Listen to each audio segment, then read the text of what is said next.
Hey everyone! Let's begin with a fun thought. Have you ever noticed dust dancing in a beam of sunlight? Those tiny particles look alive. But what you're really seeing is the invisible chaos of air molecules colliding with them. That's the essence of the kinetic theory. Gases are not calm, lazy substances. They're bustling with trillions of molecules darting in every direction like a microscopic traffic jam. At ordinary temperature and pressure, the molecules are about 10 times farther apart than their own size, around 2 angstroms each. Because they're so tiny and so far apart, they almost never interact except during collisions, which are perfectly elastic, meaning no energy is lost. So, a gas is basically a collection of fast-moving billiard balls obeying Newton's laws. The only difference? There are 10 raised to the power 23 of them in every breath you take. Now, let's understand how all that motion creates pressure. Picture a cube filled with gas molecules bouncing off its walls. Take one molecule moving with velocity components Vx, Vy, and Vz. When it hits the wall, it bounces back with the same speed, just in the opposite direction. That flip changes its momentum by 2 mvx, where m is the molecule's mass. And when trillions of these molecules strike the wall every second, the combined effect is enormous. The math says the number of molecules hitting a wall in a small time delta t is half n avx delta t, where n is the number per unit volume. Multiplying that with the momentum change gives pressure as in mvx squared.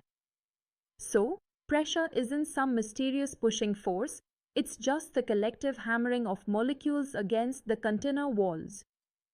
Now, in a gas, molecules move equally in all directions. This property is called isotropy. So, the average of the squares of the velocity components are equal. Vx squared equals Vy squared equals Vz squared equals 1/3 of V squared. Substituting that gives the golden equation, P equals 1/3 in mb squared. This beautifully connects microscopic motion to a macroscopic property, pressure. So next time you inflate a football, remember, it's not air inside pushing out, it's a zillion molecules slamming the wall 1/3 of the time in every direction. Let's add another piece to the puzzle, temperature. Multiply both sides of our equation by volume, and you get PV equals 1/3 nmv squared. But we also know from the ideal gas equation that PV equals nkBT. Comparing the two gives half mb squared equals 3/2 kBT. And that means the average kinetic energy per molecule is directly proportional to the absolute temperature. In simple words, temperature is not how hot something feels, but how energetically its molecules move. Heat something, and molecules zip around faster. Cool it, and they slow down. Physics explains why your coffee cools down. Molecules lose energy to the surroundings.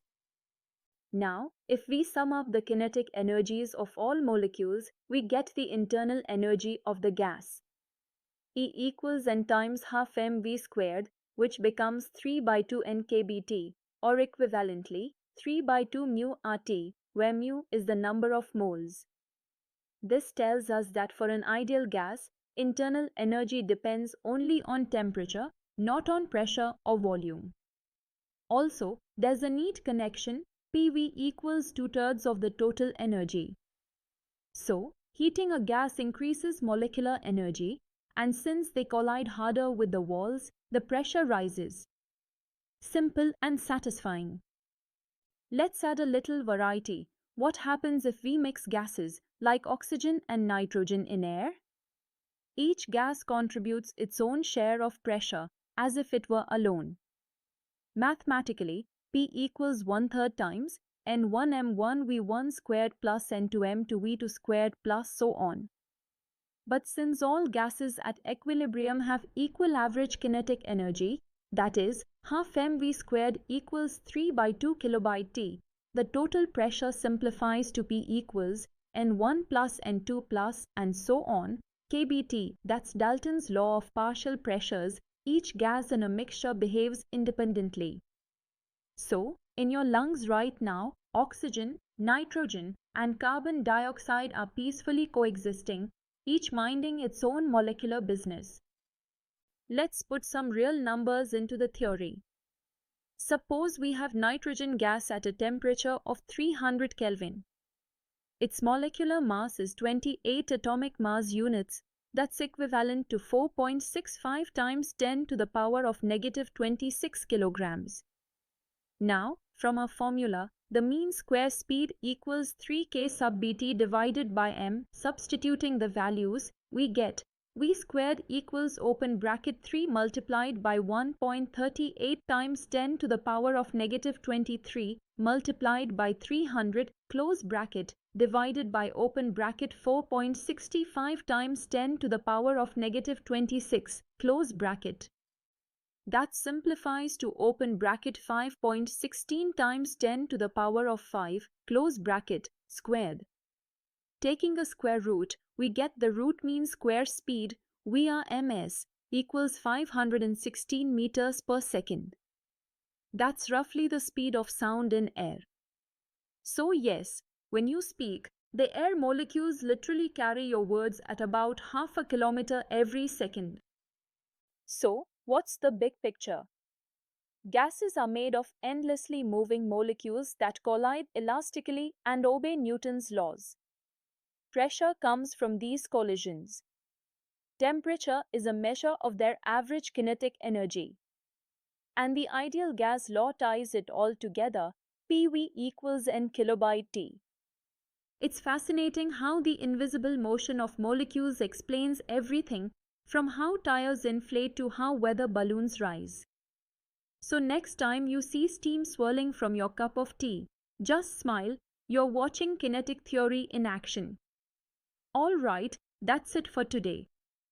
I hope now you can feel the motion behind temperature and pressure. See you in the next session, where we'll explore how this motion decides energy distribution in gases. Keep thinking, keep questioning, and never stop exploring physics.